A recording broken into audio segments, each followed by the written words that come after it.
Hello, everyone. Brian Lewis of the Spin Zone here. We're talking about the Philadelphia 76ers. The Athletic just came out with the NBA offseason preview, and I'll do a separate video that's going to come out very shortly on kind of every team and kind of my reaction to the grades, if you will, and go from there. But as far as the Sixers, you know, they're a team that had the number 3 overall pick because of a very disappointing season. The lottery balls worked out decently well for them. They didn't get Cooper Flag and they didn't get Dylan Harper. But they didn't necessarily need either of those guys. I think Dylan Harper on Philadelphia would have been a little problematic with the way McCain and Maxey are. I also think that it would have put more pressure on Philly to buy out Paul George's contract, which would have been just as ridiculous as Milwaukee buying out Damian Lillard, which, that's I can't even get into how ridiculous that is. But besides the point, you have Philadelphia here. They're a team that have an opportunity this season, right? You have the Knicks. The Knicks are probably going to win that division. Toronto, unless they have some kind of resurgence with Brandon Ingram having, 23, 24 point a game season, I don't see that from Brandon Ingram. If Brandon Ingram steps up, that's a possible playoff in contender. I just think that roster is just very oddly built, and the money is very oddly dispersed. So I think there's a lot of issues there. Now, one of the things, Boston, obviously, with Jason Tatum's injury, but then you look at, the Central Division, the Bulls suck. Cleveland is Cleveland, but you can't be expecting Cleveland to play at the level they did last year. Lonzo Ball is a different element than Ty Jerome, though, so especially with Jerome's defensive struggles. The Pistons are interesting. The Pacers don't have Halliburton or Turner. And then the Bucks, they just bought out Damian Lillard and signed Miles Turner. But besides the point, we'll get to that when we get to the Bucks episode because I have a whole special for that.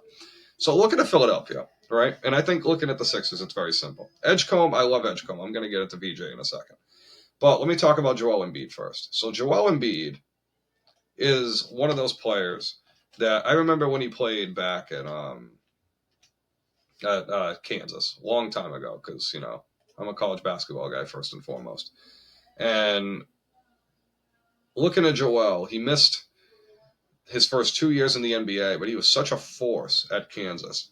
That 7-foot frame, his physicality, and that was a really good freaking team, mind you. Now, 2014 NBA draft was the Parker and Wiggins draft, I believe, and it was. So Embiid, realistically, was a much better player than most of those guys in that draft. I want to say he would be the best player in that draft class if they did it over again, like a redraft, which I will be doing episodes, doing like NFL, NBA redrafts, not to kind of copy Bill Simmons in a way, but kind of like to just reflect in my own way, because I think that's more astute content in a way.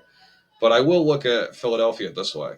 The way I look at their starting five, because even though you're paying Embiid $55 million, George $51 million, Tyrese Maxey $38 million, Edgecombe is getting the rookie deal at $11 million. Oubre is getting 8.3. Oubre is kind of a little bit of a wild card there because Oubre is a good veteran. Drummond's a good asset to have behind Embiid. McCain is, hopefully going to be healthy. Watford and Justin Edwards are kind of like younger rookies, if you will, young players. And then you have Kyle Lowry and Eric Gordon as kind of your veterans.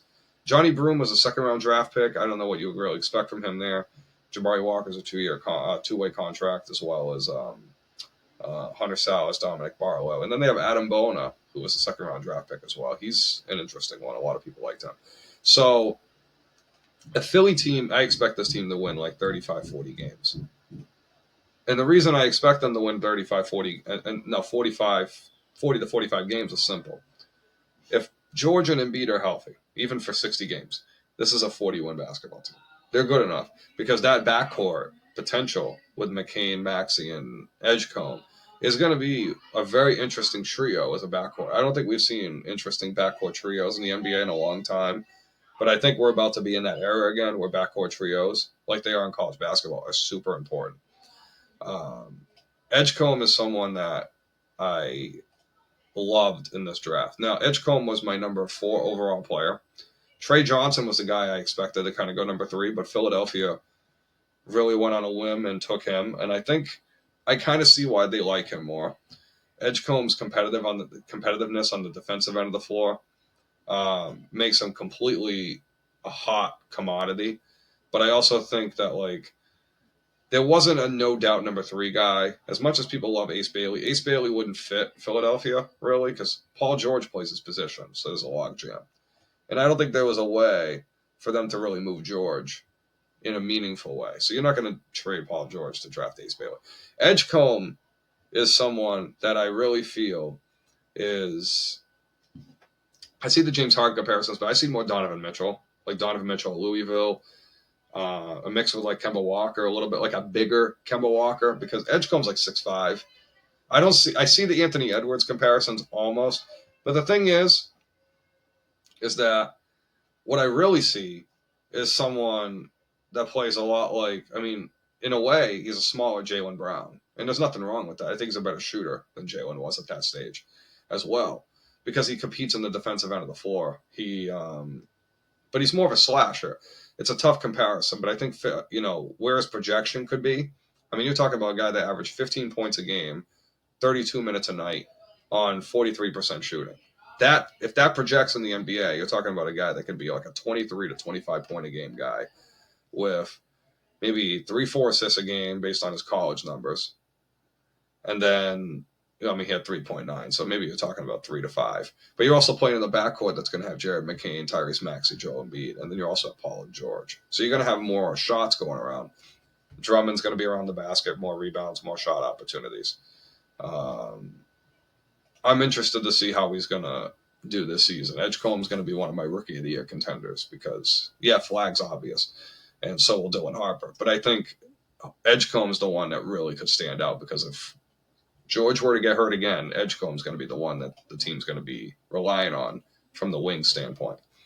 So that's where I go draft-wise. Now, in terms of the future, my biggest question with Philadelphia is simple. Is it worth it at this point to keep Joel Embiid? Now, I'll be honest. I think Joel Embiid is one of those guys that at his height, at his size, he's such an asset. He's a former MVP.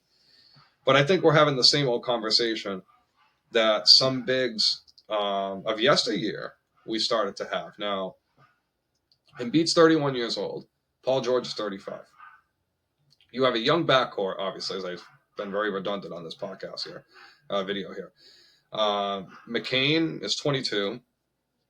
Maxey's 25, I believe. And then Justin Edwards, again, that's a role player, 22. And then you have, Edgecombe, who's 20. So, I mean, you have a very young core, and you want to be able to kind of meet the baseline of your basketball team.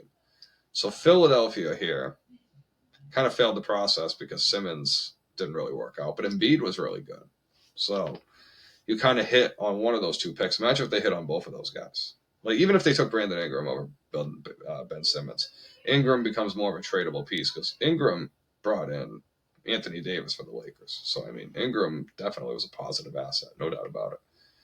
But I think it puts Philly in a really tough position going forward. And I'm interested to see how they're going to manage Philadelphia with Joel Embiid, because this second apron is going to make it impossible for them to have 3 stars making over $40 million a year. Like, that's going to be almost impossible here going forward if you want to have depth around your team. I doubt they're going to want to move Maxey, and I doubt they're going to want to buy out Paul George.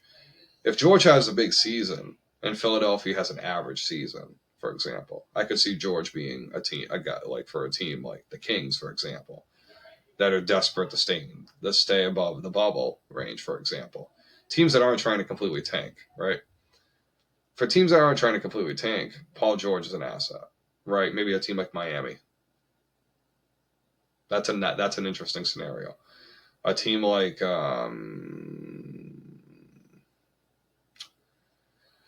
Portland, for example, could be a team that looks at Damian Lillard because George has played with him before. George has wanted to play with him before. So, I mean, there's something. But I think Philadelphia, all things considered, everyone has a bounce-back season. They win 50-some games. They go to the playoffs. And then you take advantage of the year that Boston does not have Jason Tatum, the year that Indiana's out with Halliburton, the year that Lillard got bought out by Milwaukee. So Milwaukee's basically down a point guard. Detroit and Orlando may very well still be a step behind. Atlanta is creeping in, and the Knicks are in prime position right now. You would think the Knicks and the Cavaliers are in prime position. The Cavaliers are a team that are probably not going to win 60-plus games next year. They'll probably win somewhere in the 55 to 60 range. But even their regression a little bit might be a little bit more of an improvement because, again, Ty Jerome is gone and they got Lonzo Ball. So how are they going to manage with Ty Jerome's playmaking ability on offense? Is Lonzo Ball going to be a healthy piece? I think that's a big consideration as well. How healthy is that team going to be? And I think that's the same question with Philly. Health is going to be the redundant question here. And guys, stay tuned to the next one.